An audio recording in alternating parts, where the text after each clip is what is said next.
네, 안녕하십니까. 어제부터는 JBF 신년수행회가 장성에서 아주 은혜롭게 이루어지고 있습니다.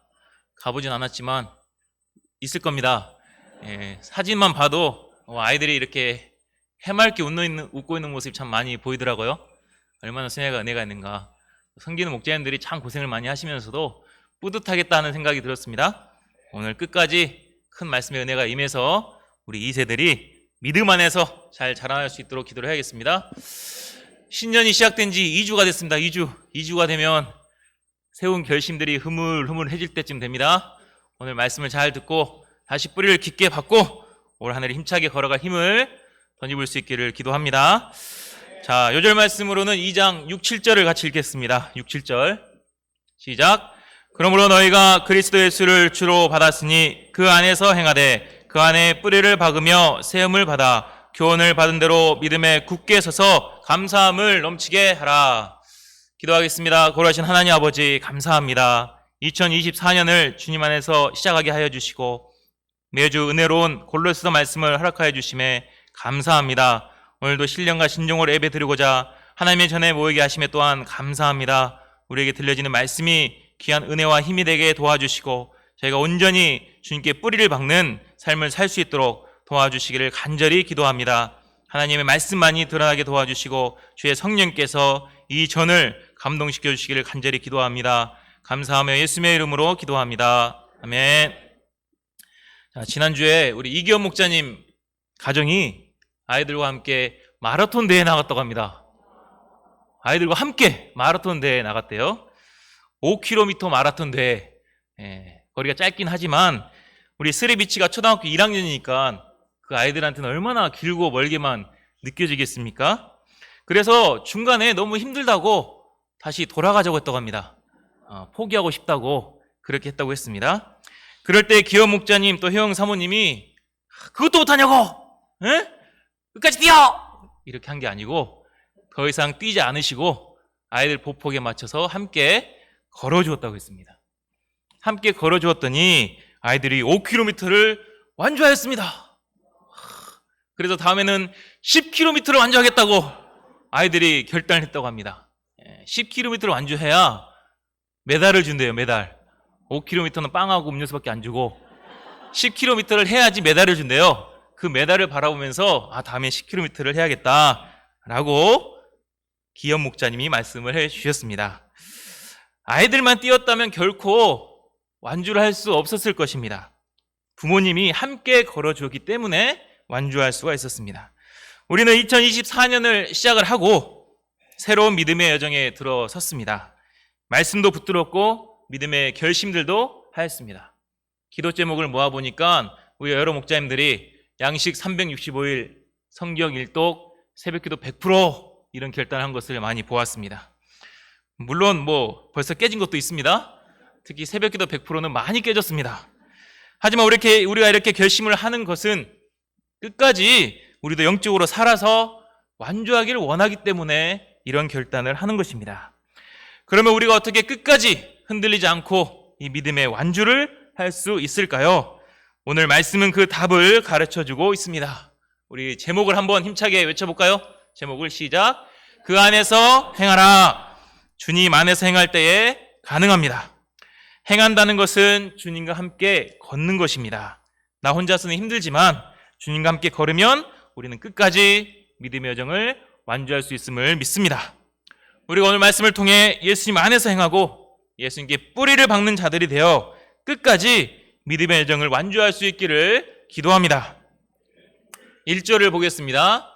1절을 같이 한번 읽어볼까요? 시작.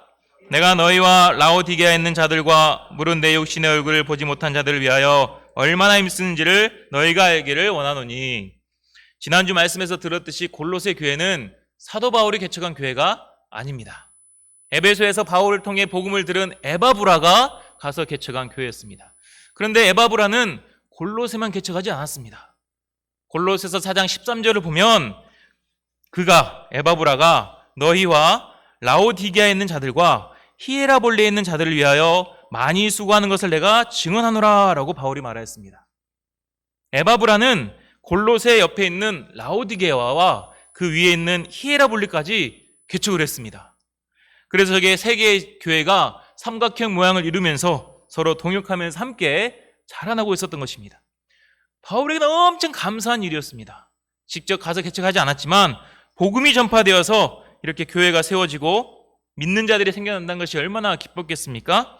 그래서 사도 바울은 이 지역 성도들을 만난 적은 없지만 이들을 위하여 엄청 힘쓰고 있다 이렇게 말하고 있습니다. 힘쓴다는 것은 큰 싸움에 임하고 있다. 큰 싸움에 임하고 있다라는 뜻입니다. 바울은 비록 옥에 갇혀있지만 경기장에서 목숨을 걸고 싸우는 검투사처럼 이들을 위하여 힘쓰고 있었습니다. 그럼 바울은 왜 이렇게 힘쓰는 것입니까? 우리 2절을 같이 읽어볼까요? 2절 시작. 이는 그들로 마음의 위안을 받고 사랑 안에서 연합하여 확실한 이해의 모든 풍성함과 하나님의 비밀인 그리스도를 깨닫게 하려 함이니. 바울이 이렇게 힘쓰는 이유는 골로새 성도들이 하나님의 비밀이 무엇인지를 제대로 깨닫게 하기 위해서입니다.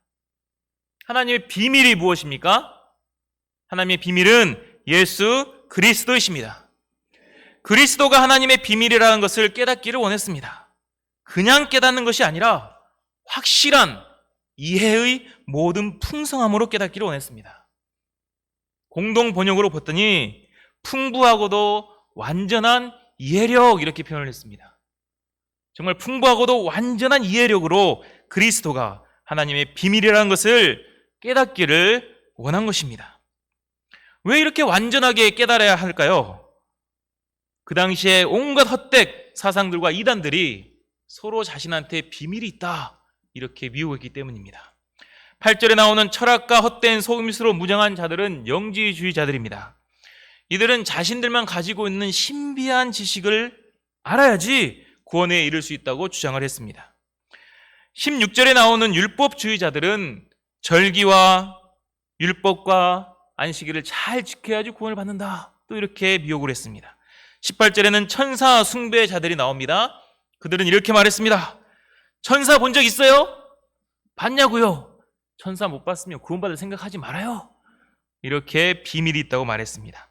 21절에는 금욕주의자들이 나옵니다. 그들은 세상에 있는 것들은 다 더러운 것이니 붙잡지도 말고 맛보지도 말고 만지지도 말라 이렇게 주장을 했습니다. 저게 당시 금욕주의자들의 3대 표입니다. 붙잡지도 말고 맛보지도 말고 만지지도 말자. 세상과 격리되어 사는 것이 구원에 이르는 비밀이다 이렇게 주장을 했습니다. 4절을 보겠습니다. 4절 내가 이것을 말하면 아무도 교묘한 말로 너희를 속이지 못하게 하려 함이니 라고 했습니다. 이런 이단의 세력들이 골로새 성도들을 교묘한 말로 속이고 있었습니다. 교묘한 말이 어떤 말일까요? 예수님만으로는 안 돼. 예수님만 믿는다고 구원을 받는 것이 말이 돼? 너무 저차원적이야. 말도 안 되는 일이야. 우리에게 비밀이 있어. 내가 너한테 비밀을 알려줄게. 이리 와. 이런 교묘한 말로 속삭인 것입니다. 비밀이라고 하면 얼마나 혹합니까? 지금 내 옆에 있는 사람이 나한테 이건 비밀인데 목재 말고 계세요? 그러면은 뭔데? 이렇게 혹하잖아요. 나중에 알고 보면 다 알고 있지만 다 비밀이라고 말하면서 다 말했지만 그래도 비밀이라고 하면 혹합니다. 이런 교묘한 말에 골로새 성도들이 미혹을 당하고 있었습니다. 그래서 바울은 골로새 성도들이 확실하게 그리스도가 하나님의 비밀이시다라는 것을 알기를 원한 것입니다. 그것도 완전하게 깨닫기를 원했습니다. 그래야지 이런 이단들에게 넘어가지 않기 때문입니다. 그러면 예수 그리스도가 왜 하나님의 비밀이 되는 것입니까?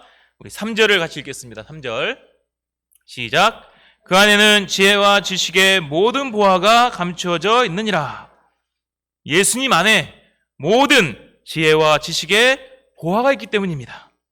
예수님 안에 구원에 이르는 참된 지식과 지혜가 있습니다. 나 같은 죄인이 어떻게 구원을 받을 수 있는지, 구원받은 내가 어떻게 살아가야 하는지에 대한 명쾌한 답이 예수님 안에 있습니다. 모든 보화라고 했습니다. 어느 정도만 있고 다른 곳에 또 다른 지혜가 있는 것이 아닙니다.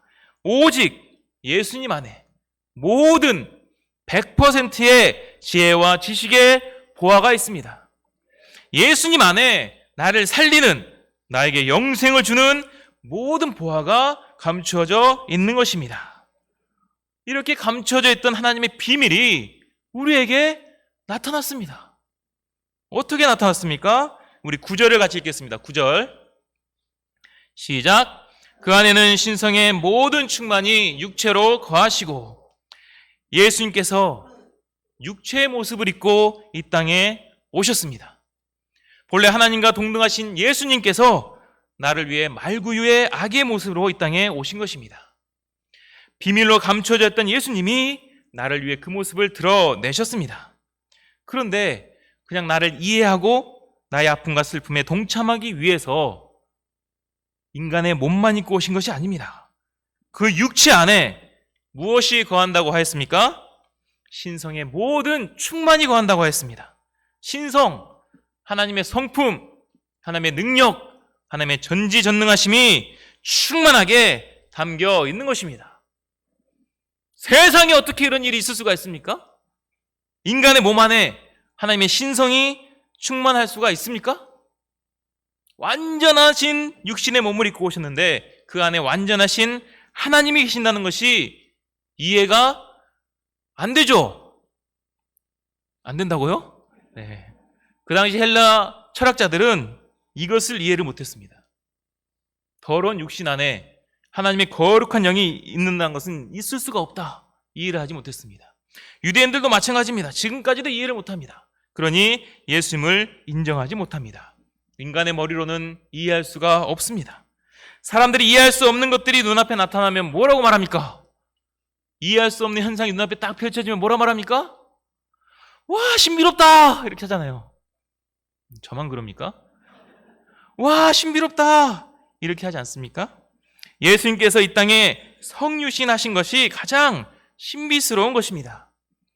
더 놀랍고 신비스러운 것은 10절입니다. 우리 10절을 같이 읽겠습니다. 시작.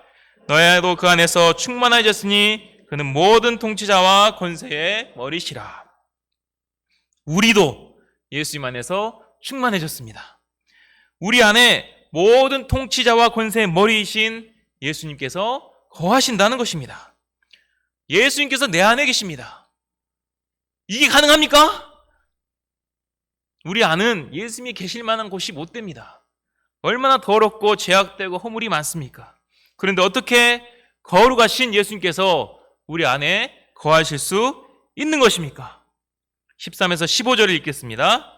13에서 15절 시작. 또 범죄와 육체의 무할례로 죽었던 너희를 하나님이 그와 함께 살리시고 우리의 모든 죄를 사하시고 우리를 거스르고 불리하게 하는 법조문으로 쓴 증서를 지우시고 제하여 버리사 십자가에 못 박으시고 통치자들과 권세들을 무력하여 드러내어 구경거리로 삼으시고 십자가로 그들을 이기셨느니라. 예수님께서 나를 위하여 십자가를 지셨습니다. 십자가에 못 박혀 죽으셨습니다. 그 십자가로 인해 범죄함으로 죽었던 우리가 살아났습니다. 우리의 모든 죄가 사해졌습니다. 우리를 통치하던 악한 권세들이 무력화되었습니다. 결국 십자가로 승리하셨습니다. 이 십자가로 인하여 우리의 막힌 담이 허물어지고 우리가 깨끗하게지고 우리 안에 거룩하신 예수님께서 거하시게 되었습니다. 이 얼마나 놀라운 신비이며 비밀입니까? 그래서 우리가 잘 아는 찬양 가사 중에 이런 가사가 있습니다. 그가 이 땅에 오신 이유 죽어야 살게 되고, 그냥 제가 말씀 전할 때마다 누가 찬양을 한다 해가지고 안 하는 거예요. 그가 이 땅에 오신 이유 죽어야 살게 되고 저야만 승리하는 놀랍고 영원한 뭐라고요? 신비. 놀랍고 영원한 신비. 신성의 모든 충만을 담고 오신 예수님께서 나를 위해 십자가를 지시고 십자가로 승리하신 것이 가장 놀랍고 영원한 신비입니다. 이를 볼 때 예수 그리스도만이 하나님의 비밀이 되시는 것입니다. 비밀의 본래 뜻이 뭡니까? 비밀? 감춰져 있다. 비밀은 감춰져 있다는 뜻을 갖고 있어요. 감춰져 있기 때문에 아무나 몰라요. 예수님이 성육신 하신 것도 나를 위해 십자가를 지신 것도 많은 사람들이 모릅니다. 믿지를 않습니다. 아무에게나 알려지지 않는 비밀이기 때문입니다. 그런데 그 비밀을 내가 알게 되었으니 얼마나 기쁜 일입니까? 아무도 모르는 비밀을 나만 알고 있으면 얼마나 기쁘잖아요. 막 말하고 싶고 막 입이 근질근질 하잖아요. 저만 계속 그런 것 같은데 기쁩니다. 마태복음 13장에 보면 밭에 감춘 비유 보화 말씀이 나오잖아요. 농부가 밭을 갈다가 땅속에 숨겨진 보화를 발견했습니다. 아무도 몰랐던 비밀 혼자 알게 된 것입니다. 그러자 이 농부는 어떻게 합니까? 기뻐하며 돌아가서 자기의 소유를 다 팔아 그 밭을 샀습니다. 기뻐한 것입니다. 우리도 하나님의 비밀을 아는 자들입니다. 아무나 모르는 그 신비로운 비밀을 깨닫게 된 자들입니다. 이 얼마나 기쁜 일입니까? 우리가 하나님의 비밀 예수 그리스도를 알게 된 것을 크게 기뻐할 수 있기를 기도합니다. 자, 이제 하나님의 비밀을 알게 된 우리는 어떤 인생을 살아야겠습니까? 6절을 같이 읽겠습니다. 6절 시작. 그러므로 너희가 그리스도 예수를 주로 받았으니 그 안에서 행하되. 우리는 하나님의 비밀, 구원의 비밀인 예수 그리스도를 주로 받은 자들입니다. 받았다는 것은 마음으로 받아들이다, 영접하다 이런 뜻이에요. 우리는 예수 그리스도를 나의 주님으로 영접한 자들입니다. 베드로처럼 주는 그리스도이십니다, 살아계신 하나님의 아들이십니다 라고 고백한 자들인 것입니다. 그렇다면 이 예수님 우리가 주님으로 영접했다면 우리가 어디서 행해야 합니까? 예수 그리스도 안에서 행해야 될 줄 믿습니다. 행한다는 말은 헬라어로 페리파테오라고 합니다. 이 말은 걸어가란 뜻이에요. 행한다는 것은 걸어가란 뜻입니다. 주 안에서 행한다는 것은 주 안에서 걸어가라 라는 뜻입니다. NIV에는 이렇게 되어 있습니다. Continue to live in Him. 그 안에서 계속해서 걸어가라. 계속해서 주님 안에서 살아가라. 이런 뜻입니다. 주 안에서 행한다는 것은 믿음의 여정에서 이탈하지 말고 계속해서 주님과 함께 걸으라는 뜻입니다. 우리가 예수 그리스도를 주로 영접했다면 이제는 평생 예수님과 함께 걸어가야 하는 것입니다. 우리가 결혼을 해서 나의 아내로 또 나의 남편으로 영접을 했다면 어떻게 해야 합니까? 그 안에서 평생 함께 걸어가야 하는 것입니다. 한눈 팔면 안 돼요. 한눈 팔면 어떻게 됩니까? 큰일 납니다. 다른 남편과 아내와 비교하면서 자꾸 눈이 돌아가면 어떻게 됩니까? 큰일 나요. 어제가 저희 11주년 결혼 기념일이었습니다. 제가 메시지를 써야 되니까 뭘 해줄 수가 없어가지고 그냥 짧게 편지 한 통 썼습니다. 편지 한 통과 장미꽃 2송이를 줬어요. 나름 참 로맨틱하죠. 이런 걸 비교하면 안 된다고. 그러니까 비교하지 마세요. 네. 자, 장미꽃 2송이와 편지 한 통을 써줬는데 정작 본인은 결혼 기념인지도 몰라요. 이걸 왜 주지? 의아해하고 있었습니다. 괜히 줬다. 안 줘도 될 걸. 메시지나 쓸 걸 생각을 했어요. 아무튼 편지를 쓰는데 그냥 11년 동안 저를 데리고 살아준 것이 너무 감사하게 느껴졌습니다. 그 전에는 불만도 있었고 불평도 있었고 비교도 하고 마음에 안 드는 것도 있었는데 편지를 쓰다 보니까 그냥 나 같은 자를 데리고 살아준 것, 나와 함께 믿음의 길을 걸어준 것, 그 자체만으로도 감사했습니다. 평생 함께 믿음의 길을 걸어가자 이 구절을 쓰면서는 정말 개똥 쬐끔 눈물이 나왔어요. 아주 쬐끔 눈물이 나오게 됐습니다. 형제님 때문에 뭔가 불만이 있으면 편지를 쓰세요. 편지를 쓰다 보면 그냥 나 같은 자 데리고 살아준 거에 감사한다 하는 생각이 들 것입니다. 우리가 예수님을 주로 영접했다면 예수님께서 우리를 데리고 살아주시는 거잖아요. 이 예수님 안에서 평생 같이 걷는다는 것이 얼마나 큰 은혜입니까? 그렇기 때문에 우리는 끝까지 주님과 함께 걸어가야 하는 것입니다. 주님 안에서 행하는 삶을 살아야 하는 것입니다. 그러기 위해서 우리가 구체적으로 해야 될 게 있습니다. 구체적으로 무엇을 해야 합니까? 우리 7절을 같이 읽겠습니다. 7절 시작. 그 안에 뿌리를 박으며 세움을 받아 교훈을 받은 대로 믿음에 굳게 서서 감사함을 넘치게 하라. 주님 안에 뿌리를 박아야 합니다. 나의 주님이 되신 예수님에게 나의 인생의 뿌리를 박아야 합니다. 뿌리가 박힌다는 것은 움직이지 말라는 거예요. 거기에 고정되라는 것입니다. 내가 예수님을 주로 영접했다고 말을 해놓고는 어정쩡하게 있으면 안 됩니다. 내가 예수님 믿는다고 말만 하고는 예수님께 뿌리를 내리지 않으면 결국엔 다른 곳으로 갈 수밖에 없습니다. 요즘 캠핑카족이 많아졌대요. 캠핑카족 들어보셨습니까? 캠핑카족은 집을 안 구합니다. 집을 안 사고 캠핑카에서 먹고 사는 사람들입니다. 집이 캠핑카예요. 이리저리 돌아다니면서 살아가는 것이 왠지 낭만이 있어 보입니다. 이런저런 것들도 경험을 하니 좋을 것 같습니다. 하지만 이런 낭만을 얼마 못 갑니다. 최근에 이런 캠핑카족이 도로 위에 민폐족으로 불린다는 기사가 막 나와요. 함부로 주차를 하니까 주민들의 민원도 많아집니다. 캠핑카 몰고 있으면 주민들에게 전화 얼마나 받겠어요? 차 옮기라고. 그럼 그때마다 옮겨야 됩니다. 쓰레기를 함부로 버리니까 이미지가 너무 좋지 않아 아예 캠핑카 출입 금지를 시키는 법안을 추진하고 있는 동네도 있대요. 우리도 이런 영적인 캠핑카족이 있습니다. 캠핑카족. 예수님께 뿌리를 내리기에는 세상이 너무 넓어 보입니다. 내가 즐기고 싶은 것, 하고 싶은 것 다 포기할 것 같습니다. 그래서 자꾸 뿌리를 내리지 않고 다른 곳을 기웃거립니다. 하지만 이렇게 뿌리를 내리지 않으면 어떻게 될까요?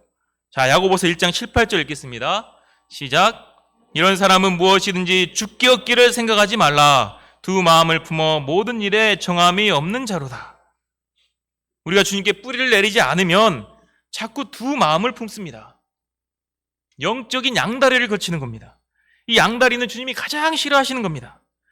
양다리를 걸치고 있으면서 한쪽 다리가 주님께 있다고 구해봤자 안 주신다는 거예요. 이 말씀 속에 하나님의 어떤 마음이 느껴지십니까? 우리가 동역자에게 온전한 사랑을 쏟지 않고 세상의 다른 것에 관심을 쏟으면서 집에 가서 밥 주라 하면 뭐라 말하겠어요?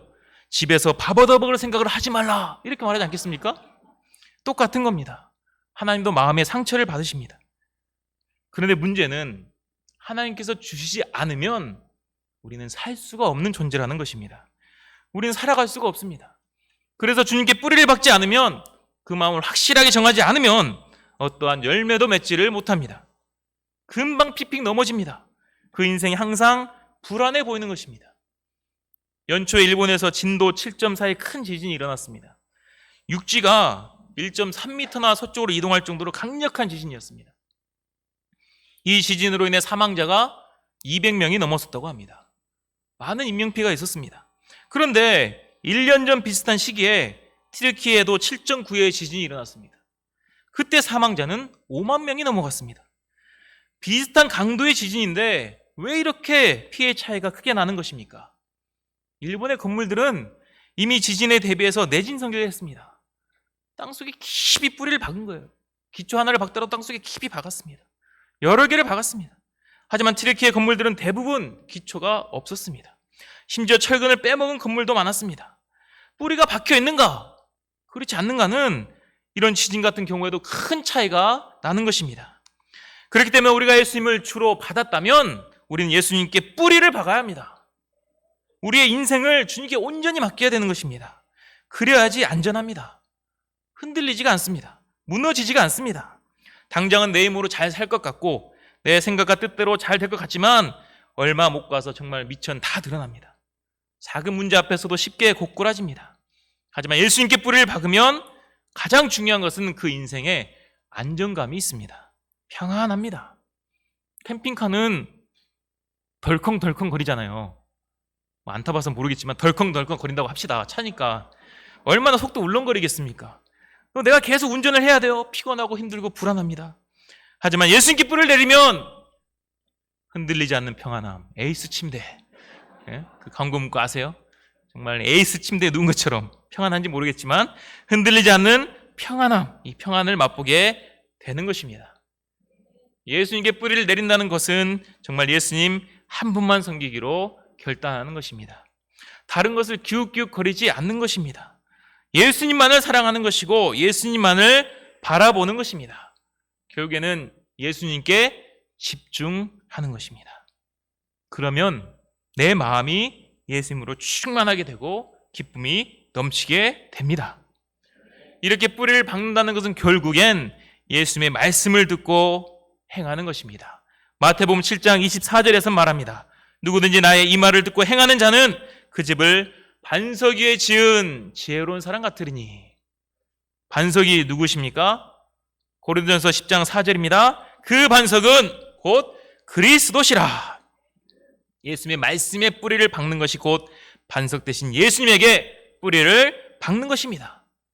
우리가 새해를 시작하면서 신년 요절을 잡는 이유가 무엇입니까? 그 말씀에 뿌리를 박기 위해서입니다. 올해 살아가면서 흔들리지 않도록 이 말씀의 기초를 쌓고 살아가기 위해서 말씀을 잡는 것입니다. 올해 전체적으로는 우리가 디모데후서 4장 2절 말씀을 전파하라, 이 말씀에 뿌리를 박았습니다. 조금은 부담스러워도 이 말씀에 뿌리를 박으면 때를 얻든지 못 얻든지 말씀을 전파하게 되는 것입니다. 이렇게 뿌리를 깊이 박아야지 흔들리지가 않습니다. 쓰러지지 않습니다. 어떤 고난과 유혹의 태풍이 몰아쳐도 뽑히지 않습니다. 또한 더 중요한 것은 뿌리를 깊이 내리면 신령한 영양분을 공급받는다는 것입니다. 영적으로 풍성한 은혜를 누리게 됩니다. 그러면서 우리가 더욱 자라나게 되는 것입니다. 오늘 말씀에서는 이것을 세움을 받는다, 이렇게 표현했습니다. 탄탄한 기초 위에 훌륭한 건물이 세워지고 깊은 뿌리에서 풍성한 영양분이 공급이 됩니다. 대나무는 땅에 심겨지면은 5년 동안은 아무것도 보이지 않는다고 합니다. 5년 동안은 싹도 보이지 않고 아무것도 보이지 않는다고 합니다. 하지만 그 기간 동안 대나무가 가만히 있는 게 아닙니다. 땅속으로는 뿌리가 아주 깊이 넓게 5년 동안 뻗어 나간다고 합니다. 그러다 5년이 지나면 싹이 트는데 그 뒤로는 하루에 1m씩 자란다고 합니다. 하루에 1m씩 쑥쑥 자라나는 거예요. 뿌리는 우리 눈에 보이지 않습니다. 그래서 항상 소홀히 하기 쉽습니다. 하지만 계속해서 예수님께 뿌리를 내리고 있으면 언젠가는 그 양분이 공급되어서 쑥쑥 자라나게 될 줄로 믿습니다. 어제부터 우리 재예배 회원들이 수양회를 하고 있습니다. 수양에 참석했다는 것이 뿌리를 내리고 있는 과정임을 저는 믿고 있습니다. 예배에 참석한 양들도 마찬가지입니다. 말씀을 들을 때 반응이 없어 보여도 쑥쑥 뿌리를 내리고 있는 것입니다. 지난 수요 파트 모임 때 강민철 형제가 사회를 봤습니다. 그가 처음에 왔을 때는 사회를 볼 거라고는 꿈도 꾸지 못했습니다. 그런데 이 많은 사람 앞에서 여기 위에 서서 사회를 봤다는 것이 얼마나 놀라운 일입니까? 이제가 조용히 있는 줄 알았는데 뿌리가 깊이 내려가고 있더니 이제는 싹이 트고 있구나 라는 것을 봤습니다. 쑥쑥 자라나서 내년 이맘때는 메신저가 되기를 간절하게 기도합니다. 우리도 계속해서 뿌리를 내려다 보면은 어느 때가 되면 쑥쑥 영적으로 자라나게 될 줄로 믿습니다. 뿌리를 받고 이렇게 세움을 입었다면 이제는 믿음 위에 굳게 서게 됩니다. 더 이상 세상의 비밀이나 헛된 것에 흔들리지 않는다는 것입니다. 오늘날에도 얼마나 많은 거짓 비밀들이 있습니까? 거의 모든 이단들은 다 이 비밀이라는 말을 사용합니다. 신천지 교주는 특강할 때마다 제목이 7별의 비밀, 내가 이 비밀을 풀어주리라 이겁니다. 하나님의 교회 교주의 책 제목은 7 우레의 비밀, 표절한 것 같아요. 별만 우레로 바꿔가지고 7 우레의 비밀입니다. JMS 교주도 항상 하는 말이잖아요. 내가 6,000년 만에 비밀을 풀었다. 이렇게 사람들을 미혹을 합니다. 이단뿐만이 아닙니다. 서점에 한번 갔더니 비밀이라는 책이 너무 많아요. 투자의 비밀, 유튜브로 돈 버는 비밀, 1% 부의 비밀, 승리의 비밀, 합격의 비밀, 성공의 비밀, 우주의 비밀, 비밀 투성이입니다. 예전에 바이블 코드라는 책이 생각이 났습니다. 들어보셨어요? 바이블 코드 책은 성경 구약에 나타난 히브리어를 띄어쓰기를 하지 않고 쭉 이어서 쓰면 거기 어떤 열에 따서 쭉 읽으면 미래가 예언된다. 웃으시잖아요. 근데 그때 사람들이 혹했습니다. 와, 이게 진짜 성경에서 말하는 예언이구나. 신비롭다. 이렇게 혹한 것을 봤습니다. 흔들립니다. 올해는 노스트라다무스가 2024년은 최악의 해가 될 것이다 라고 예언을 했다고 합니다. 연초에 지진이 나자마자 거봐, 올해는 정말 최악의 해야 하면서 몸을 살아야겠다고 말을 하는 목자를 봤습니다. 사람들은 여전히 이런 세상의 비밀, 혹하는 것, 신비로운 것, 헛된 가치관 사상에 흔들리고 있습니다. 믿는 자들도 마찬가지입니다. 목자들이 말씀을 가르쳐 줄 땐 그렇게 듣지 않고 믿지 않더니 유튜브에서 어떤 영상 한 편 보고 오면은 그게 진리인 양 목자를 막 가르칩니다. 교회를 비판하는 영상 하나 보고 와서는 교회를 신랄하게 비판합니다. 작년에 크리스천 중에 무당을 찾고 점을 받던 사람이 얼마나 될까요? 4분의 1이나 받다고 합니다. 크리스천 중에. 여기도 몰라. 그러니까 여기도 있을 수가 있어요. 4분의 1이니까. 남몰래 점을 보고 무당을 찾아간 사람이 있었다는 것입니다. 사람들은 여전히 비밀에 혹합니다. 예수님 외에 다른 것이 내 인생의 문제를 해결해주고 구원자가 될 것이라고 여깁니다. 하지만 예수님께 뿌리를 받고 믿음에 굳게 서면 이런 것들에 흔들리지 않습니다. 이런 것들을 무엇이라고 여깁니까? 오늘 말씀 8절과 20절에 나오는 초등학문으로 여깁니다. 초등학문. 초등학문이 얼마나 유치합니까? 우리 집 애들이 초등학교 1학년, 3학년이에요. 아빠 못 풀기 위해서 풀어주세요. 너무 유치합니다. 이걸 왜 못 푸니? 너무 유치해요. 왜 저한테 유치한 것입니까? 전 대학을 나왔잖아요. 고등교육을 받았기 때문에 유치한 것입니다. 우리는 영적인 박사들입니다. 우리가 똑똑하고 잘났다는 게 아니고 우리 안에 모든 지혜와 지식이 충만하신 예수님께서 계시기 때문에 우리는 고급 가정에 있는 자들입니다. 그렇기 때문에 이런 세상의 헛된 것들을 초등학문으로 여기고 유치하게 여기는 것입니다. 예수님께 뿌리를 박으면 그 믿음 위에 굳건하게 서면 이제 우리는 더 이상 이런 초등학문에 관심을 가지지 않고 고귀한 것, 위대한 것에 관심을 가지게 되는 것입니다. 한 영혼을 살리는 것, 하나님의 영광을 드러내는 것, 주님의 기쁨이 되는 것에 관심을 가집니다. 한 영혼을 돕고 섬기면서 그 인생은 더욱 굳건해지는 것입니다. 지난달에 IUPUI의 이호수와 사라 선교사님이 오셨습니다. 함께 대화를 하는데 그때 선교사님들이 갑자기 김갈래 목자님 이야기를 하였습니다. 아까 기도했던 김갈래 목자님. 김갈래 목자가 무슨 일이 있는가? 갑자기 말을 하더라고요. 얼굴이 완전히 달라졌다고 했습니다.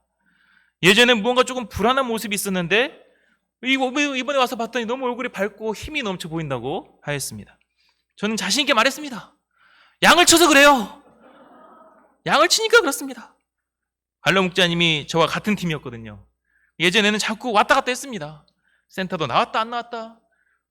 일도 이 일을 했다 저 일을 했다. 뭔가 좀 흔들흔들 하셨습니다. 예수님께 뿌리를 박지 못한 것도 있었습니다. 그때는 외모에서 풍기는 이미지도 뭔가 좀 무섭기도 하고 말 한마디 잘못했다가는 맞을 것 같기도 했습니다. 얼굴도 어두웠고 세상적인 말도 입에서 많이 나왔었습니다. 하지만 언젠가부터 말씀에 큰 은혜를 받았습니다. 특히 저는 2018년도에 여름 수양회 때 열왕기하 5장 가서 7번 씻으라 이 말씀이 아직도 기억이 납니다. 그 말씀을 섬기면서 죄를 애통히 회개하였습니다. 진솔하게 회개하더니 완전히 예수님께 뿌리를 박기 시작하였습니다. 더 이상 다른 곳에 기웃거리지 않고 예수님께 뿌리를 박으니까 힘이 났습니다. 삶이 흔들리지 않고 주님이 주신 영양분을 공급받고는 힘든 현장 일을 하면서도 토요일 오후 4시가 되면 매주 복원대에 나가서 전도를 하였습니다. 그럴 때 남승 형제를 만나 돕게 되었습니다. 얼마 전에는 정유비 형제까지 돕게 되었습니다. 김종주 형제도 다른 지역에 있지만 잊지 않고 홀로 찾아가 신방을 하면서 계속 도왔습니다. 양들이 결코 쉽지 않은 양들이었습니다. 하지만 마음을 다하여 섬겼습니다. 2주 전 파트 모임에서 사무엘상 22장 2절 환난당한 모든 자와 빚진 모든 자와 마음이 원통한 자가 다 그에게로 모였고 그는 그들의 우두머리가 되었는데 이 다윗에 대한 이 말씀을 듣는데 저는 갑자기 그냥 갈래 목자님이 생각이 났습니다.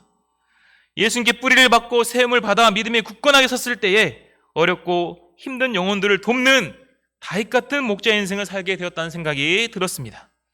그럴 때 이제는 얼굴만 봐도 은혜가 있습니다. 우리는 맨날 봐서 모르지만 오랜만에 오신 성령사람들이 말하면 그게 답인 거예요. 오랜만에 오신 성령사람들이 보고는 완전히 달라졌다고 말할 정도면 변화의 산 증인이 된 것입니다. 이제는 대형 탱크처럼 육중한 안정감이 넘치는 목자님이 되셨습니다. 이처럼 예수님 안에서 행하고 뿌리를 박으면 인생이 완전히 달라집니다. 내가 받은 영양분을 다른 영혼들에 공급할 수 있는 신령한 사람이 되는 것입니다. 또한 이렇게 믿음에 굳게 서면 가장 큰 축복이 있습니다. 그것은 감사함이 넘치게 된다는 것입니다. 우리 7절을 다시 한번 읽어보겠습니다. 7절 시작. 그 안에 뿌리를 박으며 세움을 받아 교훈을 받은 대로 믿음에 굳게 서서 감사함을 넘치게 하라. 뿌리를 박고 믿음에 굳게 서면 항상 감사함이 넘치게 됩니다. 그 감사의 원동력이 무엇입니까? 예수님 한 분만으로 만족하기 때문입니다. 예수님 안에 모든 충만이 있기를 믿기 때문입니다. 예수님 한 분 안에 모든 것이 있기 때문에 우리는 감사한 것입니다. 이 예수님께서 나와 함께 걸어주시니까 얼마나 감사합니까? 나는 걷다가 웅덩이에 빠지기도 하고 돌부리에 걸려 넘어지기도 하지만 그때마다 주님이 함께 걸으시기 때문에 건져주시고 이렇게 세워주시니 얼마나 감사합니까? 나와 함께 하시는 예수님을 인하여 감사함이 넘치게 되는 것입니다. 우리가 감사가 사라지는 이유가 무엇입니까? 자꾸 비교하기 때문에 그렇습니다. 비교한다는 것은 시선이 자꾸 다른 데로 돌아가니까 감사함이 사라지는 것입니다. 나와 다른 사람을 비교하고, 내 자녀와 다른 자녀를 비교하고, 내가 가진 것과 남이 가진 것을 비교하고, 내 동역자와 다른 동역자를 비교합니다.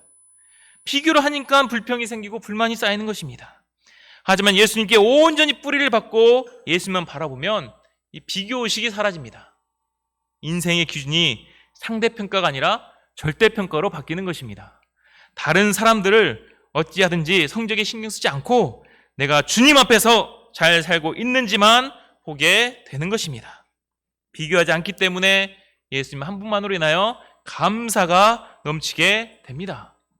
내가 좀 부족하고 채워지지 않아도 지금 이 순간 내 삶의 자리에서 감사가 넘치게 되는 것입니다. 인생에 감사가 넘치는 것만큼 행복하고 좋은 인생이 어디 있습니까?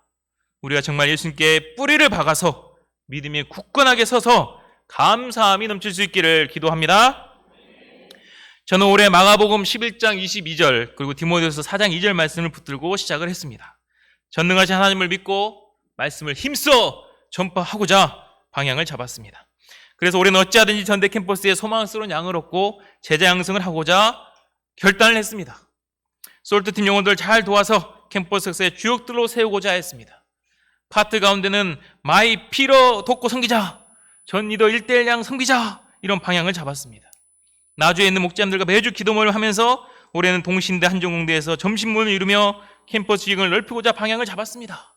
새해가 되면 이렇게 방향을 많이 잡습니다. 이렇게 되면 얼마나 좋겠습니까? 생각만 해도 기쁩니다. 하지만 쉽게 되는 것이 아닙니다.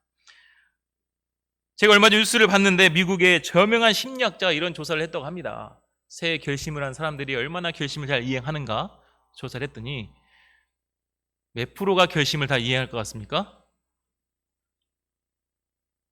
8%의 사람들만 연초에 세운 결심을 그대로 이행했다고 합니다. 50%는 6개월 안에 포기합니다. 자, 중요한 건 여기에요. 3분의 1인 33%는 언제 포기할까요? 2주 안에 포기한다고 했습니다. 오늘이 며칠이에요? 14일. 오늘이 2주가 되는 날이에요. 여기 안에 계신 분도 3분의 1은 내가 세운 결심을 포기했을 수도 있어요. 저도 마찬가지입니다. 저도 정신 차리지 않으면 또 계획만 세우고 끝날 수 있겠다는 생각이 들었습니다. 방향을 잡고 계획을 세우는 것도 중요하지만 말씀을 준비하면서 정말 중요한 것은 내가 먼저 그리스도 예수 안에서 행하는 것이라는 것을 발견하게 되었습니다. 예수님과 동행하는 것이 1순위가 되어야 합니다. 예수님과 함께 걷고 예수님께 뿌리를 박아야 합니다. 오로지 말씀에 집중해야 하는 것입니다. 제가 자꾸 무엇에 기웃거리고 있겠습니까? 자꾸 방법만 찾고 있습니다. 어떻게 하면 부흥을 이룰 것인가? 젊은이들이 변화될 것인가? 어떤 프로그램을 해야 할 것인가? 자꾸 이런저런 방법을 찾기에 급급하였습니다. 말씀을 준비하면서 보니 그 이면에는 예전에 했던 방법은 안 된다는 불신이 깔려 있었습니다.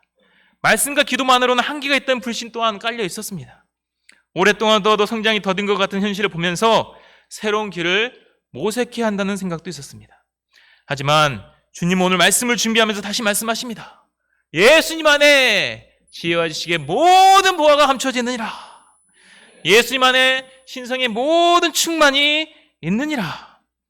오직 예수님 안에 모든 것이 있습니다. 중요한 것은 제가 예수님께 뿌리를 박는 것입니다.